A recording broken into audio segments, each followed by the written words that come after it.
अस्सलाम वालेकुम व रहमतुल्लाहि व बरकातहू। आज हम कुरान की आयत पर गौर व तदब्बुर की क्लास 18 में सूरह निसा आयत नंबर 29, 29 और आयत नंबर 30 पर इंशाअल्लाह गौर व तदब्बुर करेंगे।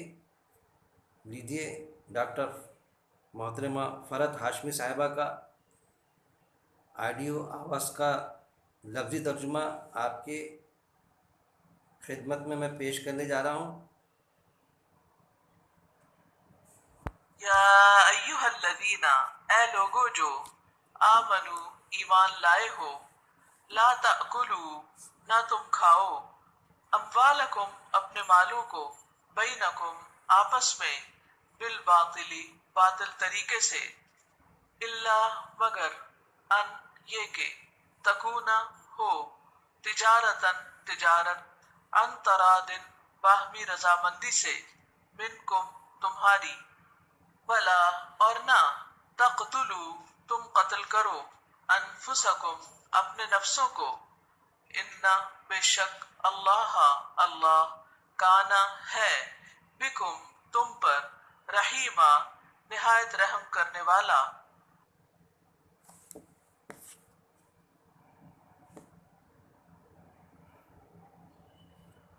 सूरह निसा आयत नंबर 29, 29। इसके बाद में हम आयत नंबर 30 लेंगे। शुरू अल्लाह के नाम से जो बड़ा मेहरबान निहायत रहम करने वाला है। ऐ लोगों जो ईमान लाए हो, ना तुम खाओ अपने मालों को आपस में बातिल तरीके से, मगर ये कि हो तिजारत बाहम रजामंदी से तुम्हारी, और न तुम कत्ल करो अपनी नफ्सों को, बेशक अल्लाह ताला है तुम पर निहायत रहम करने वाला। क्या फरमाया है अल्लाह रब्बुल इज़्ज़त ने इस आयत में? ऐ लोगो जो ईमान लाए हो, अरबी में है या अय्युहल्लज़ीना, ऐ लोगो जो ईमान लाए हो। अल्लाह का खिताब ईमान वालों से है। अल्लाह रब्बुल इज़्ज़त ईमान वालों से मुखातिब है। आयत को समझिए आप, ईमान वालों से तकाजा कर रहा है कि ऐ लोगो, ऐ इंसानों जो ईमान लाए हो, ला ताकुलू, फिर क्या आया? ला ताकुलू, ना तुम खाओ, तुम मत खाओ, अमवालकुम अपने मालों को, मतलब अपने मालों को यानी आपस में एक दूसरे के माल, अपने माल जो लीगल तरीके से तुम कमाते हो, जो लीगल तरीके से जायज़ तरीके से दूसरा कमाता है, एक इंसान जो कमाता है वो, यानी आपस के अपने मालों को, इंसान और इंसान के माल को, अपने मालों को, यहाँ पर आया बैनकुम आपस में।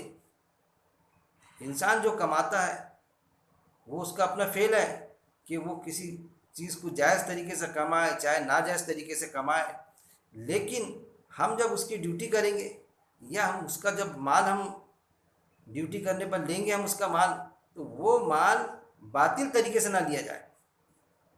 वो आगे आ रहा है, ना तुम खाओ अपने मालों को आपस में मालों को बातिल तरीके से ना खाए। कि कहीं पर हम ड्यूटी कर रहे हैं, उसने हमको मौका दिया कि भाई ईमानदार होता है, मुसलमान है, बड़ा ईमानदार है, और सारी दुकानदारी हमारे कब्ज़े में कर दिया उसने, भरोसा किया, तिजोरी छोड़ के चले जाता, और हम हैं कि ज़्यादा नहीं, कम से कम खाने पुरता जैसा पहले मैंने दिया उसमें आयत पर हमने गौर तदब्बुर करे कि वो क्या होगा कि उतना जितना खाने पुरता हम चुरा लेते हैं उसके माल में से, पेमेंट होती है कम, उतने में घर चलता नहीं, तो बाकी वो चुरा लिया जाता। जैसा अक्सर व बेशतर आपने देखा होगा इंडिया में होता है ऐसा कि जो ट्रक चलाने वाले होते ड्राइवर, उनकी पेमेंट बहुत कम होती, पेमेंट उनकी मुश्किल से 2-3 हज़ार रुपये पेमेंट होती, लेकिन वो जब ट्रक लेके जाता तो फिर उसमें जो माल में से इसमें से आड़ा टेढ़ा इनकम निकालता, वो जो जायज़ नहीं, जो मालक को मालूम नहीं, गाड़ी के पंचर का खर्चा, ये खर्चा, तो उसमें ज़्यादा कमा लेता हो, 5-5, 6 से 7-7 हज़ार कमा लेता, क्योंकि 3 हज़ार में घर चलता है कि भाई पेमेंट तो कम देते हैं, बाकी ऊपर की इनकम उसमें घर चलता। ऐसी आजकल तो कम है, लेकिन मैंने खुद मेरे बचपन में देखा कि लोगों में इतनी बेशर्मी थी कि कहीं पर रिश्ते को जाते थे तो भाई क्या है, हाँ हमारा लड़का बाबू है, यह फलानी पोस्ट पर है। अरे बड़ी आमदनी की पोस्ट पर है, पेमेंट कितनी है? पेमेंट कम है, 10-15 हज़ार पेमेंट है, मगर ऊपर की इनकम अलग है। बड़े फ़खरी अंदाज में बोले जाते हैं। नाके पर है तो नाके में बाबू साहब को पेमेंट कितनी है? नाके पर पेमेंट तो कम है 10-15 हज़ार, मगर ऊपर की इनकम ज़्यादा है। वो जो गाड़ियाँ छोड़ती ना बगल नाके के, वो ऊपर की इनकम ज़्यादा है। तो ये है बातिल तरीके से खाना, कि जो अपना जॉब रहा, जॉब चार्ट के अलावा आमदनी पैदा करना, चाहे रिश्वत के ज़रिए से करे, चाहे नौकरी के अंदर दगाबाजी करे। तो ये है कि ड्यूटी, जितनी ड्यूटी की उसके मुबदले में हम जो पेमेंट ले रहे हैं, तो हम उसको पेमेंट मिल जा रही। हम 3 हज़ार ले, 10 हज़ार ले, अगर हमको नहीं पड़ता है ड्यूटी वो करना, तो हम उसको ज़्यादा पेमेंट बताएं कि भाई मुझे 10 हज़ार चाहिए। लेकिन ये क्या कि 3-4 हज़ार पर राज़ी कर लेते हैं, और फिर बाद में उसमें से उसके चुपके से, या उसको नहीं मालूम, या उसको मालूम भी होता है, ट्रक में तो अक्सर ही होता, वो बाकायदा बोलते ऐसा करे पेमेंट कम देना पड़ता, मगर भाई एक आँख बंद रखना पड़ता ड्राइवर के लिए, एक आँख खुली रखना पड़ता, वो चुराती उसमें से, इसलिए तो पेमेंट कम रहती उनको। तो पेमेंट ही ज़्यादा लेना था भाई, उसको बोल के कि भाई मैं एक पैसा इसमें से चुराऊंगा नहीं, कुछ इसमें दगाबाजी नहीं करूंगा, लेकिन पेमेंट मेरे को 10-12 हज़ार रुपये लगेगी। बात सीधी होना चाहिए। तो शैतान क्या कोशिश करता कि कोई माल को सीधे तरीके से नहीं खाए, कोई बातिल तरीके से खाए, उसके तरीके से इस्तेमाल करे। पूरी कोशिश शैतान की ये रहती है, हम शैतान के झांसे में फंसते, जिसके लिए अल्लाह ने हमेशा कुरान में मना किया। वक्तन फ़वक्तन हमको आयतें सुनने को मिलती, पढ़ने को मिलती, लेकिन फिर भी हमने हमारे मिजाज बना के रखी है वो चीज़, कि हम बराबर टोटल रहती है हमारे पास में कि फलाना काम करेंगे, अब फिर हाँ ये काम ऐसा रहेगा तो ये हो जाएंगी पेमेंट, और इसके अलावा जो हमको बच जाएगा और तो वो एक्स्ट्रा रहेगा हमारा। तो वो बातिल तरीका हमको बहुत पसंद है कि हम हलाल को भी क्या करते, हराम कर देते। ड्यूटी तो हलाल थी, अब किसी दारू की दुकान पर तो नहीं की हमने ड्यूटी कि भाई शराब की दुकान पे किए तो वो ड्यूटी नाजायज़ है, लेकिन करे क्या, किराने की दुकान पे या और किसी दुकान पे, लेकिन उसमें दूसरा चैप्टर चला दिए, नाजायज़ जूस उसमें पैदा कर दिए, पेमेंट के अलावा कुछ पैसा बनाए, हाथ में बहुत ज़्यादा था। अब बोलना ये कि अरे भाई मैं तो हज़ारों रुपये मेरे हाथ में रहते थे, मैं तो हज़ारों रुपये चुरा सकता था सेठ के वो फलाने, पूरा गल्ला पूरा तिजोरी मेरे हाथ में रहती थी, मगर मैंने उतनी चुराता था जितनी मेरे को ज़रूरत थी। तो ज़रूरत जितनी थी उसकी तो पेमेंट मिल रही थी ना तेरे को, तू राज़ी था, तूने उसके अलावा 200-300 रुपये क्यों लेके गया? तो वो कुछ में पकड़े जाएंगा उसके अंदर, वो है जो पहले आया छोटे गुनाह। यहाँ पर या अय्युहल्लज़ीन आमनू, ऐ लोगों जो ईमान लाए हो, ला ताकुलू, ला ताकुलू, ना तुम खाओ, अमवालकुम अपने मालों को, बैनकुम आपस में, बिल बातिली बातिल तरीके से, आपस में जो मैंने आपको तफसील में बयान किया, बातिल तरीके से अपने मालों को मत खाओ। ऐसी ड्यूटी मत करो जैसा ऑफिस में ड्यूटी, और ड्यूटी के अलावा घूमने चले जाना। 8 घंटे ड्यूटी है तो आपके 8 घंटे ड्यूटी होना चाहिए। नमाज को जाते आप जुमे की, तो जुमे की नमाज का अपने छुट्टी ली ऑफिसर से, तो नमाज के बाद में आप बाकायदा अटेंड कर लो ड्यूटी। नहीं नमाज के बाद में फिर घर पर ही बैठ जाना या जाना नहीं, नमाज 1 घंटे की तो 3-3 4-4 घंटे नहीं आना। ये चीज़ अगर ऐसा हो रहा है तो उसकी सुधारना कर ले, अगर हुआ है तो माफ़ी मांग ले। जैसा मेरी अपनी ज़िंदगी में हुआ ऐसा कि जुमे की नमाज को मैं चले जाया करता था परमिशन लेके कि ठीक है, और फिर दोपहर से नमाज हो गई, 12:30 बजे जो निकले नमाज को, तो फिर दिन भर गायब। नमाज पढ़े उधर घर के तरफ, उधर घर का रुख कर लिए। क्या? तो उसका जवाब ये कि सुबह 7 बजे आ जाता था, बिल डालने का था अर्जेंट, ऑफिसर भी कहता था मुझे कि भाई बिल डालने का आप सुबह आ जाना, भले दोपहर से चले जाना, तो वो परमिशन देता था बाकायदा। लेकिन 3 घंटे काम के बदले 5 घंटे की रियायत ले लेना, क्योंकि सुबह आ गए हम 7 बजे, 3 घंटे पहले, तो फिर 5-6 घंटे की रियायत, तो गोया के एहसान कर लिया हमने इस तरह। तो वो जो चीज़ें हैं, तो कुछ चीज़ें कुछ नावाकिफ़ियत की वजह से मामूली या ज़्यादा हरकतें हो जाती है जो सुधारना कर लेना पड़ता है। अनजान तरीके में हुई तो अल्लाह जाने अनजाने में हुए गुनाह को माफ़ कर देता। फिर अगर मालूम हो गया और गुनाह हो गए तो हम माफ़ी मांग ले, अल्लाह से तौबा कर ले। अब तौबा कब कबूल होंगी कि हम दुरुस्त कर ले अपने आप को। आप तो हमसे पूछा ना साहबा ने, बाकायदा हदीस मौजूद है ना, कि जिस गुनाह की हम तौबा करते हैं तो हमको कैसा पता चलेगा कि अल्लाह ने हमको माफ़ कर दिया वो गुनाह से।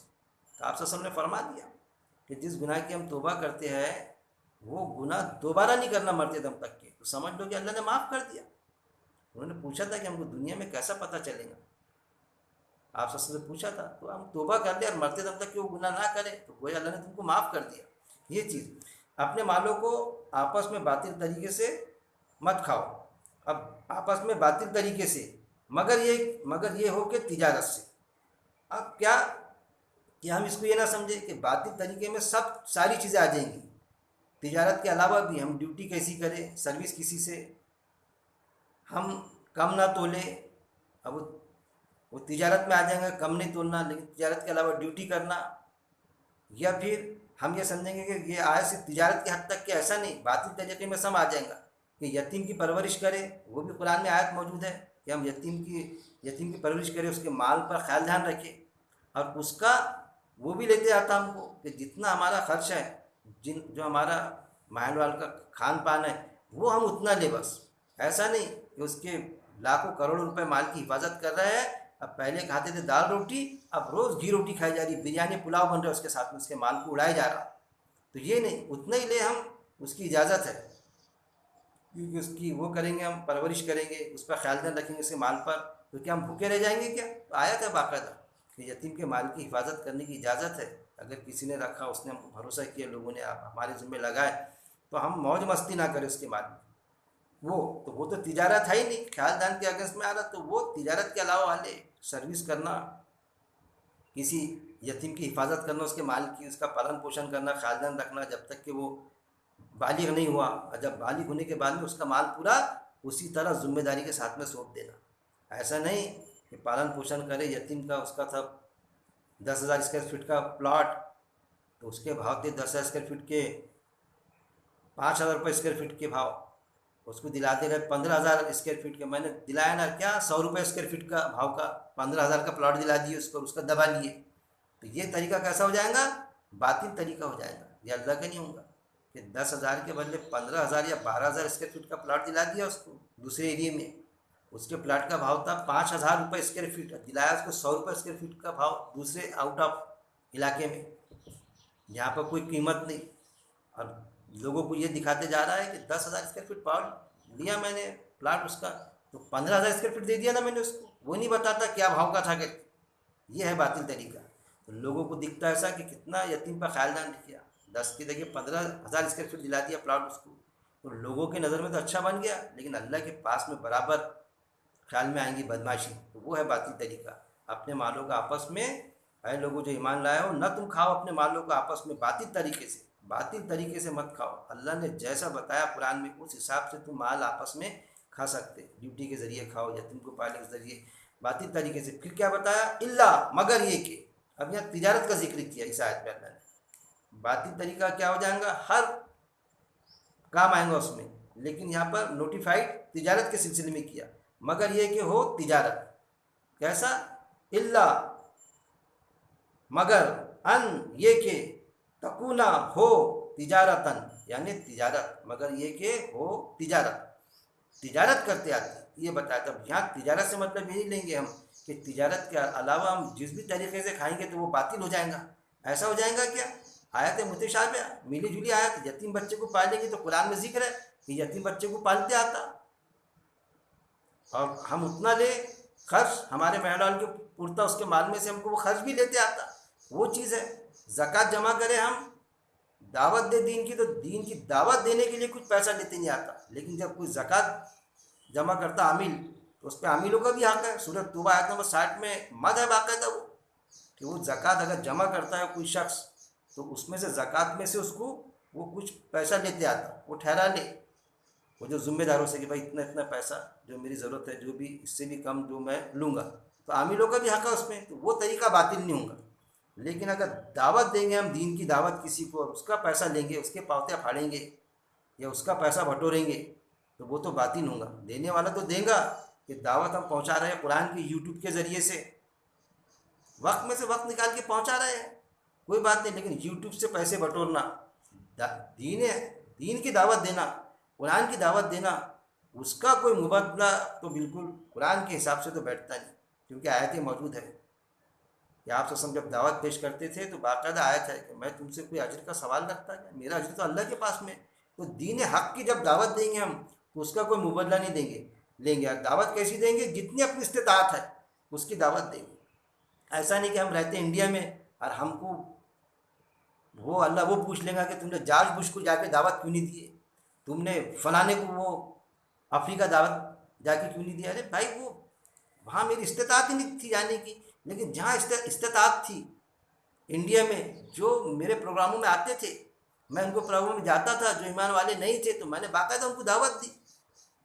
अगर उनको हम दावत ना दे, हमारे शादी ब्याह में बाकायदा उनकी शिरकत होती, उनके और प्रोग्रामों में जाते हम, हमारे गैर मुस्लिम भाई बिरादर वतन और उन तक के हम कुरान की बात को ना पेश करें। और बाकी सारे हमारे ताल्लुकात, हमारे घर में आना खाना दावतें सब हो रही, लेकिन इस्लाम की बात उन तक के ना पेश करें, कुरान की बात, कुरान का तारुफ हम उनसे ना कराए, तो उसकी तो पूछ होंगी भाई मेरे। या फिर तारुफ कराए तो उसके पैसे ले हम, कि देखिए हमने दावत पहुंचा रहे हैं, उसकी पावती फाड़े पैसे ले, तो वो नाजायज़ होगा। तो वो ये फ़र्क है असल में, जहाँ पर लेना चाहिए तो वहाँ पर ज़रूरी है। कुरान हम छापते हैं, लिखते हैं, उसका कोई पैसा लेता है, कोई बादशाह छापने का छपाई का, ये वो अलग चीज़ है। लेकिन कुरान की दावत लोगों तक के पहुँचाता है, बयान करता है, लोगों तक के पहुँचाता है बात अपनी सलाहियत के ज़रिए से। जो उसका वक्त में से वक्त निकाल के उसका मुबदला लेते नहीं आता, वो बातिल तरीका हो जाएगा। अपने मालों का आपस में बातिल तरीके से, अपने मालों का आपस में बातिल तरीके से, मगर ये कि हो तिजारत से, बातिल तरीके से मत खाओ, लेकिन तिजारत तो करते आते। अब तिजारत को भी समझ लेना चाहिए हमको, कि जब दो फरीक़ैन के बीच तिजारत होती तो उसके अंदर पैसे से पैसे की तिजारत नहीं होती। अशिया होना, आइटम होना ज़रूरी है। वस्तु, किसी वस्तु की किसी चीज़ की डीलिंग होना चाहिए, कि भाई एक चीज़ है उसकी डीलिंग होना, उसके अगेंस्ट में एक प्लाट है तो प्लाट बिक रहा है, प्लाट खरीद रहा है कोई, या कोई चीज़ बिक रही है, चीज़ खरीदे जा रही है इतने के लिए इतने की, तो वो चीज़ की डीलिंग होना चाहिए, तो वो तिजारत कहलाएंगी। अगर पैसा दे दिए और पैसा दे के कि भाई मैंने 5 लाख दे दिया आपको, अब मुझे आपने 5 लाख में क्या महीना देंगे आप, तो बोले मैं 30,000 रुपये महीना दूंगा आपको, 20,000 रुपये महीना दूंगा, और वो फिक्स भाई कुछ भी हो जाए आपका और उतना दो, तो वो ब्याज की शक्ल होगी, सूद की शक्ल होगी। सूद ब्याज हराम है, तो उस तरह लेते नहीं आता कि हम फिक्स करें। हाँ, ये ज़रूर सूरत बनती, इससे हम ये ना समझ लें कि हमारी कोई कंपनी है या कोई कारोबार है, उसमें हमने उसका पैसा लगाया और उसमें पैसा लगा के हमने उसका शेयर रखे उसमें, कि मैं तुझे 1% का, 2% का या 10% का शेयर दूंगा, यानी वो अपना एक पार्टनर है उसमें, तो उसकी इजाज़त है कि मुनाफा होगा तो जो भी मुनाफा होगा तेरे 5 लाख पर, तो मैं उसका इतने परसेंट तुझे 2% दूंगा, 5% दूंगा। तो वो 5 लाख पर कभी 5% का जितना भी निकलेगा, कभी 30 निकलेगा, कभी 40 निकलेगा, कभी 20 निकलेगा, लेकिन उसमें रिस्क बराबर रहेगा। अगर घाटा होगा तो बाकायदा उसका घाटे में भी उसका शेयर बनेगा, कि भाई इतना घाटा हुआ तो फिर मुझे 1 लाख का घाटा हो तो 1 लाख पर तेरा 2% या 10% इतना बनता, 10,000 बनता, तो 10,000 का लॉस में लिखे जाएगा। तो वो चीज़ कि जो तिजारत होती है उसमें रिस्क होता, रिस्क के ज़रिए रिस्क कमाया जाता उसमें। ऐसा नहीं कि दे दिए फिक्स, मेरे पैसे तो रहेंगे और महीने के महीने मुझे देते जाना इतने पैसे, वो फिक्स करके लेते नहीं आता। हाँ, शेयर डालते आता, कि अगर किसी का बिज़नेस, किसी की कंपनी जायज़ है, हलाल तरीके से कमा रहा है वो, तो हम उसमें शेयर डालें, और शेयर हम डालते हैं तो हमारा पैसा इन्वेस्ट है उसमें, घाटे नफ़े का उसमें रिस्क है, वो हिसाब से हम महीने को महीने दें, 10 दिन का 10 दिन हिसाब दे, या साल का एक बार हिसाब दे, या 6 महीने का हिसाब दे, तो उसमें कोई मजाक नहीं। तो सूद और इसमें वो फ़र्क है कि सिर्फ पैसा दे के अगर हम आमदनी करते हैं, किसी को पैसा देते और उसको घाटा हो या नफ़ा हो और हम उस पर फ़ायदा उठाते, तो वो सूद की शक्ल इख्तियार हो जाएंगी, ना कि तिजारत की, जैसा पहले के साहूकार करते थे। जैसा आज बैंकों में होता है कि साहूकार क्या करते थे कि पैसा दिए खेती वाले को, घर वाले को, तो उसकी खेती मॉर्गेज कर लेते थे। ये मॉर्गेज अगर नहीं दिया तूने, आज भी बैंक मॉर्गेज करती है हमारी संपत्ति, हमारा माल मत्ता, कि अगर हमारा ब्याज के साथ में पैसा नहीं दिए तो हम जितना भी पैसा हमारा निकलेगा हम तेरी ये जायदाद बेच डालेंगे और वसूल करेंगे, करते वसूल। कि 25 लाख की जायदाद है अगर उसकी, तो उस पर निकलते 15 लाख या 20 लाख, तो 20 लाख का ऑप्शन कर डालेंगे कि 20 लाख का बस हमारा पैसा मिल जाए, 25 लाख का 10 लाख में बिक जाए ना, वो 10 लाख है, 10 लाख हमारे ले लिए, खेल ख़त्म। या 15 लाख का बिका तो 15 लाख, 5 लाख उसको दे दिए, 10 अपने ले लिए, क्या हो गया? वो तू मार के कुछ भी कर, तेरा हमने मॉर्गेज किए थे, तो वो क्या हो जाएंगे? ब्याज की, सूद की शक्ल, वो कोई तिजारत नहीं है। वो तिजारत की शक्ल बिल्कुल ना होगी। तो ये चीज़ है, उससे अल्लाह मना करता। एक होता है जायज़ लीगल तरीका वो तिजारत, एक होता है लीगल तरीका नौकरी, एक होता है लीगल तरीका किसी भी तरह का व्यवहार, और एक होता है इलीगल तरीका तिजारत का, नौकरी का, सारा तो वो बातिल तरीके। तो वो डिफरेंसेस को हमको समझना पड़ेगा। जब हम कुरान की आयतें पढ़ेंगे तो ये डिफरेंसेस, ये फ़र्क हमको वाज़े तौर पे समझ में आएगा। जैसा यहाँ पर, मगर ये कि हो तिजारत, तो तिजारत के लिए अल्लाह ने मना नहीं किया कि हम तिजारत करें, कंपनी में शेयर डालें, महीनेवारी शेयर ले, साल के साल जो आमदनी मुनाफा हो वो लो। तो तिजारत में एटम होता, एक वस्तु होती।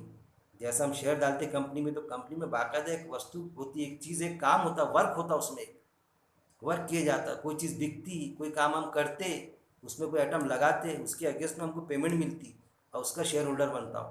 तो वो कंपनी का वो भी देखना चाहिए कि कंपनी असल में उसके वो क्या है, सिलेबस क्या है कंपनी के, कि वो किस पैरावे पर है। ऐसा तो बिजनेस नहीं है उनका कि कंपनी में हमने इन्वेस्ट करे शेयर है, वो दारू का बिजनेस कर रही, नाजायज़ चीज़ों का बिजनेस कर रही, कि फैश काम है उनके और उसमें हमारा इन्वेस्ट हो गया। वो देखना चाहिए वो जो कंपनी में हमने पैसा किए तो जायज़ तरीक़ों से कमा रही है कंपनी है या नाजायज़ तरीके से। नहीं, हमारा पैसा ले लो, हम कहीं भी लगाएंगे, अब इसको क्या है तो फहाशी चलेंगी और उसमें हमारा पैसा लग रहा है। जैसा हो रहा कि देश का कारोबार किसी का कौन चला रहा है, दारू लोग चला रहे हैं, दारू के पैसों पर चल रहा है। ऐसा मजबूर हो गया देश कि दारू के पैसों पे, दारू बिकेंगी तो देश चलेगा, इस तरह से बात आ गई। यानी दारू वाले बेवड़े लोग चलाएंगे, शराबी चला रहे देश को, ऐसा हो जा रहा है। तो ये चीज़ें हैं असल में। क्या इस्लामी हुकूमत होती तो इस तरह का फैसला लेती थी कि दारू बेचेंगे फिर देश चलेगा? कल कोई मामला आ गया और अगर आफत आ गई कुछ किसी तरह की, तो फिर होगा फयाशी चलेंगी, जीना चलेगा, जीने के अड्डे चलेंगे, कबा खाने, और उससे आमदनी आएंगे और उससे फिर देश चलेगा। देश के लोग तो क्या कबूल करेंगे उस चीज़ को लोग कि भाई ये इस पर हमारा देश चलेगा, इस पर हम पेट पालेंगे? ये सारी चीज़ें हैं। मगर ये कि हो तिजारत, क्या हो जो तिजारत की मनाही नहीं है, बाहम रजामंदी से। फिर तिजारत भी कैसी, बाहम रजामंदी से, कि कौन सी तिजारत करे उसको मालूम होना कि कहाँ मैंने पैसा मेरा इन्वेस्ट किया, खेती में किया, कंपनी में किया, कौन से खरीदो फर्क कौन से आइटम की हो रही। नहीं, तुम कुछ भी करना, मेरे पैसे लो और मेरे को ये महीना देना, तो वो तिजारत नहीं होगी, वो सूद की एक तरीका होगा, इनडायरेक्टली सूद। जैसा होता है ना तोहफे, तो तोहफों की तो इजाज़त है कि तोहफे, आप का इरशाद है कि तोहफे दिया करो, लेकिन जो जहेज़ दी जाता लड़की को और बोले जाता कि ये तोहफे नहीं है, वो जहेज़ है। अगर तोहफीच है तो तोहफे तो फिर लड़के को देना चाहिए, तो लड़के को तो कोई देता नहीं, लड़की को देते, तो वो जहेज़ की शक्लें हैं, वो तोहफे की नहीं है। अगर हमको पहले कोई ये नहीं देता, कोई बड़ी पोस्ट पर हम लग जाते और फिर लोग तोहफे की शक्ल में लाते, तो वो तोहफे नहीं है। एक साहबी के साथ में हुआ, जब सिपह सालार करके आपने पोस्ट पे रखा आप वसल्लम ने, तो कई तोहफे आए उनको। तो आप वसल्लम ने कहा कि इतने तोहफे आए? उन्होंने कहा मुझे बहुत तोहफे आए। अगर आप इस पोस्ट पर नहीं, इस अहदे पर अगर फायज नहीं होते तो क्या आपको ये तोहफे देते लोग? बोले नहीं, बिल्कुल नहीं, ये अहदे पर फायज हुआ जब दिए लोगों ने, चलो बैतुल माल में जमा करो। तो उन्होंने अपने तोहफे बैतुल माल में जमा कर दिए कि वो किसका हक है? बैतुल माल का हक है, उस अहदे के तहत उसको मिली। तो ये चीज़ों से बचना चाहिए हमको कि हम अगर ड्यूटी कर रहे हैं कहीं पर, तो उसके अलावा अगर हमको तोहफ़ा देता है किसी काम का, तो वो तोहफ़ा नहीं हुआ, वो रिश्वत होगी कि पैसे नहीं दिया लेकिन उसने तोहफे की शक्ल में दिया। ठीक है भाई, दिया ना, तो वो तोहफ़ा लो, आप डिपार्टमेंट में जमा करा दो तोहफ़ा कि भाई इसने ये काम के बदले में दिया, उसको बहुत पसंद आ गया, जल्दी काम हो गया, मैंने काम निपटा दिया, तो मुझे तो इसका मुबदला मिल गया। क्या मिला? कि मेरी ड्यूटी थी, वो फाइल निकालना मेरी ड्यूटी थी, उसका काम करना मेरे लिए था, मेरी ड्यूटी में शामिल था, उसका पेमेंट गवर्नमेंट मुझे दे रही है, डिपार्टमेंट, जिस भी डिपार्टमेंट में उसने तोहफा दिया, इस पर हक किसका है? डिपार्टमेंट का है। भाई ठीक है, आपका शुक्रिया, ये तोहफा चलो आपके साथ में वहाँ जमा करा देते हैं हम डिपार्टमेंट। तो ईमानदार ऑफिसर होते हैं ऐसा, जो नहीं होते तो रिश्वत की वो शक्ल, काम किए तो घर में फ्रीज आ जाती, पंखे लग जाते, फर्नीचर बन जाता, पैसे की शक्ल में नहीं, आइटम की शक्ल में रिश्वत चलती, और उसको क्या बोले जाता? तोहफे है। अगर काम नहीं करता तो फिर वो तोहफे देता था, और जब वो टेबल निकल जाता बाबू के पास में, तो फिर चाय को भी नहीं पूछता कोई उसको, वो खुद जिसने उसको तोहफे तवायफ दिए थे वो भी नहीं पूछता उसको। अरे बहुत बदमाश था भाई, काम फाइल ही निकालता था, जब तक कि उसको मैं ये नहीं बोलता था फाइल में कि भाई वो बाबू साहब क्या आपके घर में वो फ्रिज नहीं दिख रही थी? फ्रिज की कमी लगी? जब फ्रिज का ऐसा बोला, जब फाइल निकला तो फिर ला के रखना पड़ा उसके पास। चलता है ऐसा ठेकेदारों का, बिल निकालने के लिए बाबू क्लर्क ऑफिसर परसेंटेज लेते बाकायदा, ये भी चलता।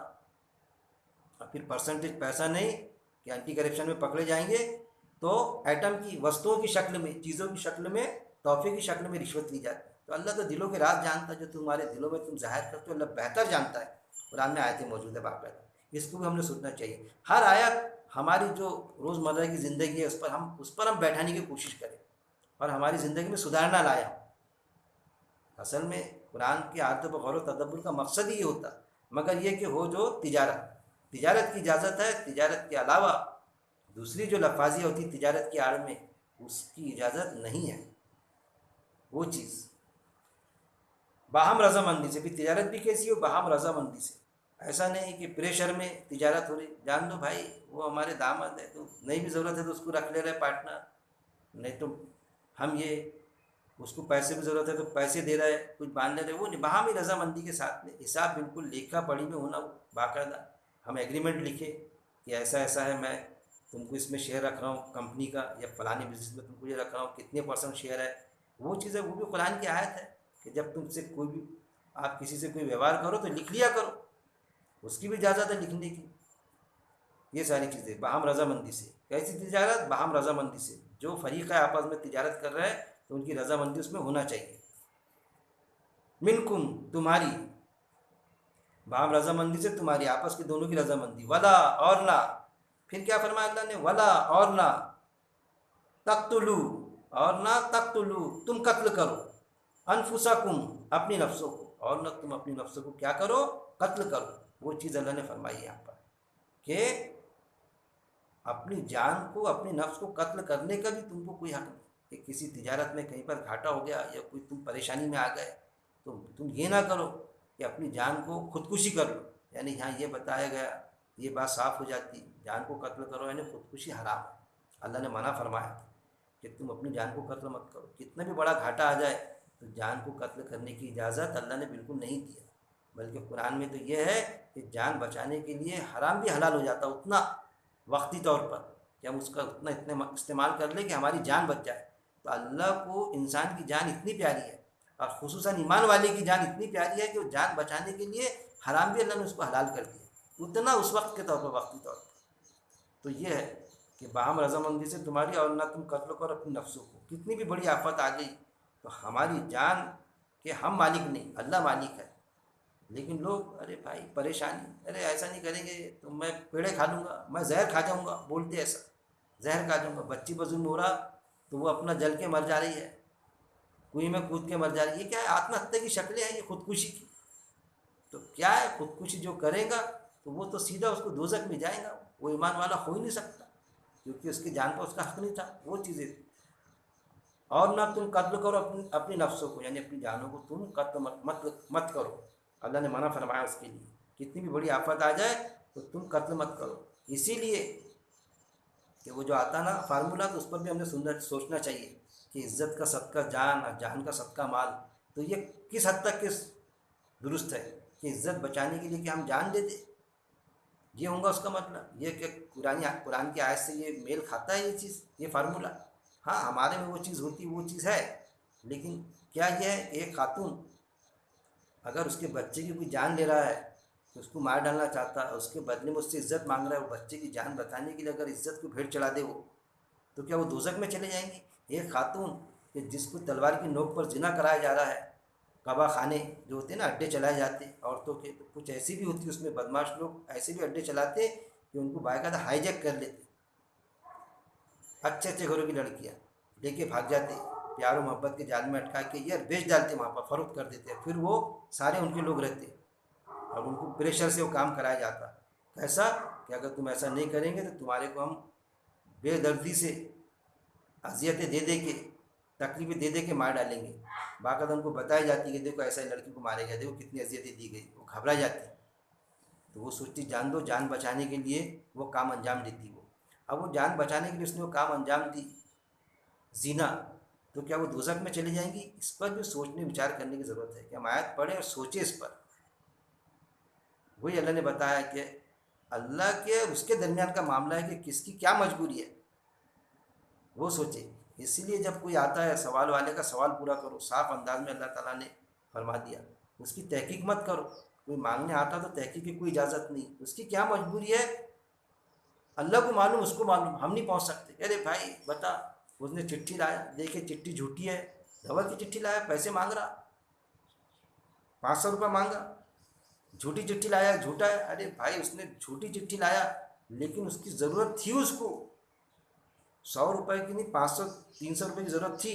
उसने दवा की चिट्ठी लाया, लेकिन जब घर जाके देखे तो उसके बच्चे 3 दिन से भूखे थे, तो उसने झूठ का सहारा लिया। हाँ, झूठ का सहारा नहीं लेते आता था, लेकिन लिया वो अलग बात है, लेकिन ज़रूरत अपनी जगह पे थी। तो तहकीक की इजाज़त नहीं है, वो उसका जवाब देगा उसको। क्यों कि उसको भी झूठ बोलने की इजाज़त नहीं है, तो हमको भी नहीं है। कि हमारे बच्चे का इंटरव्यू हो रहा है और हम बता देते हमारे दोस्त यार बोल देना ना मेरा भतीजा है, बोल देना ना मेरे वो ताल्लुकात वाला है, बोल देना मेरा बहन दामाद है करके, बहन दामाद का देवर वो है, भाई है, ऐसा बोल के हम भी तो इंटरव्यू में पास कराते, इंटरव्यू कराते ना, और सिफारिश करके आगे बढ़ा देते केस को, किसी कॉलेज में एडमिशन, कहीं अपॉइंटमेंट। तो क्या अल्लाह हमारी पकड़ नहीं करेगा? हमारे लिए माफ़ है और उसके लिए माफ़ नहीं। तो हमारी भी जो चीज़ है हम वो बैठता उसमें कि क्योंकि अगर वो वैसा जनरल मांगता तो लोग रुपये 2 रुपये 5-10 रुपये के सिवा देते नहीं। अब उसको घर में तो 100-150 रुपये की ज़रूरत थी, 200 रुपये की, तो उसने चिट्ठी का सहारा लेके झूठ का सहारा लिया। गलत लिया, गलत बात है, जैसा हमने किया सिफारिश के लिए, गलत बात थी। वो उसका भतीजा नहीं था, उसका बहन दामाद उसका देवर नहीं था, लेकिन हमने वैसा बोल के झूठ का सहारा लेके अपॉइंटमेंट कराए, कोई सिफारिश इस तरह से किए, तो हमने गलत किए, तो उसने गलत किया, तो कौन सा उसने तुमको बुरा लगता? उसका हिसाब अल्लाह को वो देगा। अल्लाह ने जो कुरान में फरमा दिया था कि सवाल वाले का सवाल पूरा करो, और हदीस में भी ये घोड़े की पीठ पर भी बैठ कर आए तो उसका सवाल पूरा करो, उसको झिड़की मत दो, नहीं है तो माजरत चालो उससे। तो तहकीक की इजाज़त ही नहीं है, लेकिन लोग हट्टा कट्टा है ये, अरे उसकी क्या मजबूरी है हट्टा कट्टे की, आपको मालूम ये चीज़।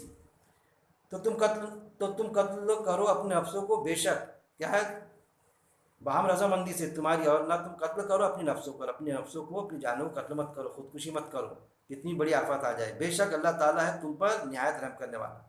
अल्लाह ताला क्या है कि तुम अल्लाह के कायदे के मुताबिक चलोगे तो अल्लाह ताला तुम्हारा दुनिया में भी तुम पर रहम करेगा, और रोज़ आखिरत में भी तुमको जन्नत मिलेंगी, तुम्हारी वरासत तुमको मिल जाएगी।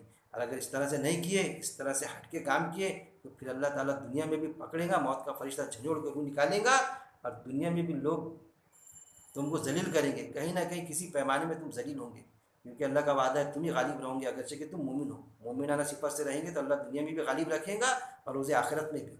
हाँ, मौत और ज़िंदगी तो है भाई, किसी का मर जाना इस चीज़ की ज़मानत नहीं है कि वो नाकामयाब हो गया। ईमान वाले के तो दोनों हाथों में लट्टू है, कामयाबी हो तो गाजी कहलाया, अगर मर गया तो शहीद कहलाया, गवाह दे दिया वो चीज़। अब हम लेंगे आयत नंबर 30।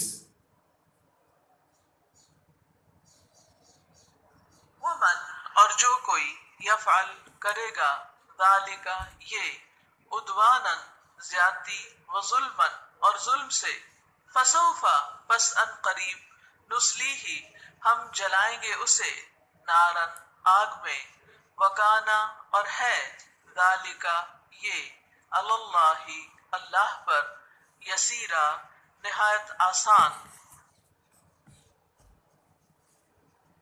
सूरह निसा आयत नंबर 30। शुरू अल्लाह के नाम से जो बड़ा मेहरबान निहायत रहम करने वाला है। और जो कोई करेगा ये ज़्यादती और जुल्म से, बस अनकरीब हम जलाएंगे उसे आग में, और है ये अल्लाह पर निहायत आसान।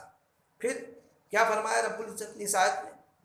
वमन, और जो कोई यफ़अल करेगा, दालिका ये, उद्वा उद्वा उद्वानन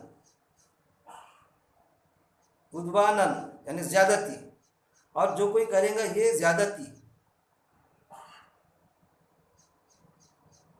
वह जुल्मन और जुल्म से, क्या कि जो इस तरह की हरकत करेगा, जो ज़्यादती करेगा अपने जान पर जुल्म करेगा, खुदकुशी करेगा, आत्महत्या करेगा, एक चीज़ कि अल्लाह के कायदे के मुताबिक ज़िंदगी बसर करेगा और उसके हिसाब से उसकी रोज़ी रोटी का इंतज़ाम नहीं हुआ, या उसे कोई परेशानी गई या किस बिजनेस में उसका घाटा हो गया तो घबरा के खुदकुशी कर लेगा, तो गोया कि क्या हो जाएगा कि वो क्या कर रहा है, अपने आप पर जुल्म कर रहा है। अल्लाह के कायदे पर चलने को उसको अल्लाह के कुदरत के हिसाब से मौत आती है तो ठीक है, अगर नहीं आती है तो वो खुदकुशी करना उसकी हराम हराम रास्ते अख्तियार किया। दूसरी बात, जो कोई करेगा ये ज़्यादती, यानी कैसी ज़्यादती कि अल्लाह के कायदे से हट के तिजारत करना, तिजारत के अंदर सूद की शक्ल इख्तियार कर लेना, जो मैंने बताया, तो वो भी क्या है, ज़्यादती है, असल में अपने आप पे जुल्म है। कुरान में आता ना कई मुकामात पर ये जालिम है, जालिम यानी अपने आप पे जुल्म करने वाले। और जो कोई करेगा ज़्यादती और जुल्म से बस अनकरीब हम जलाएंगे उसे आग में।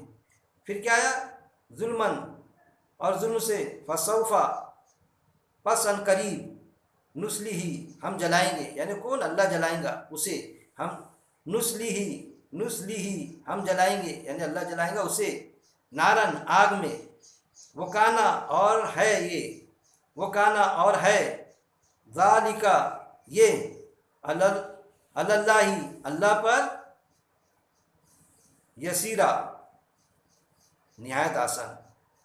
जो जैसा अल्लाह ने बताया उस कायदे के मुताबिक तिजारत नहीं करेगा, उस कायदे के मुताबिक ज़िंदगी बसर नहीं करेगा, उस कायदे के मुताबिक अपनी नफ्स की हिफाजत नहीं करेगा, ज़िंदगी से घबरा जाएगा, खुदकुशी कर लेगा, ज़िंदगी से घबरा जाएगा, जायज़ की जगह नाजायज़ तरीके अख्तियार कर लेगा, तो अल्लाह ऐसे लोगों को क्या करेगा, वो इस आयत में साफ अंदाज में अल्लाह ताला ने बयान कर दिया है। और जो कोई करेगा ये ज़्यादती और जुल्म से, बस अनकरीब हम जलाएंगे उसे आग में, और है ये अल्लाह पर निहायत आसान। तो जो अल्लाह के तरीके कार पर नहीं चलेगा, अपनी जान की हिफाजत नहीं करेगा, घबरा जाएगा, अल्लाह के कायदे के मुताबिक तिजारत नहीं करेगा, अल्लाह के कायदे के मुताबिक नौकरी नहीं करेगा, अल्लाह के कायदे के मुताबिक एक दूसरे से व्यवहार नहीं रखेगा, तो अल्लाह ताला क्या करेगा फिर उसको, और उस वक्त में अगर उसको मौत आ गई तो वो जालिम कहलाया जाएगा, अपने आप पर जुल्म करने वाला। तो अल्लाह उसको क्या करेगा, आग में जलाएगा, और अल्लाह पर यह निहायत आसान है। और आग में जलाना, दोज़ख में जलाना अल्लाह के लिए कोई मुश्किल नहीं है। अल्लाह के लिए अल्लाह ने बता दिया कि ये नारन, आग में, वो काना, और ये है जालिका, ये, और है ये, अल्लाह, अल्लाह पर, यसीरा, निहायत आसान, अल्लाह के लिए बहुत आसान है। दोज़ख में डालेगा तो कोई उसको बचा नहीं सकेगा, अल्लाह के लिए आसान है। दूसरे मकामात पे आता है कि जो दोज़ख में जाएगा तो क्या रहेगा, हमेशा हमेशा रहेगा। ये चीज़ अल्लाह ताला ने दीगर आयत में फरमा दिया। अल्लाह से दुआ है कि अल्लाह रब्बुल इज़्ज़त कुरान को पढ़ने, समझने और उस पर अमल करने, और एक एक आयत पर गौर व तदब्बुर करने, उस पर अमल करने, मौत तक उस पर जमे रहने की मेरा मालिक तौफीक दे। व आखिर दावाना अनिल हम्दुलिल्लाहि रब्बिल आलमीन।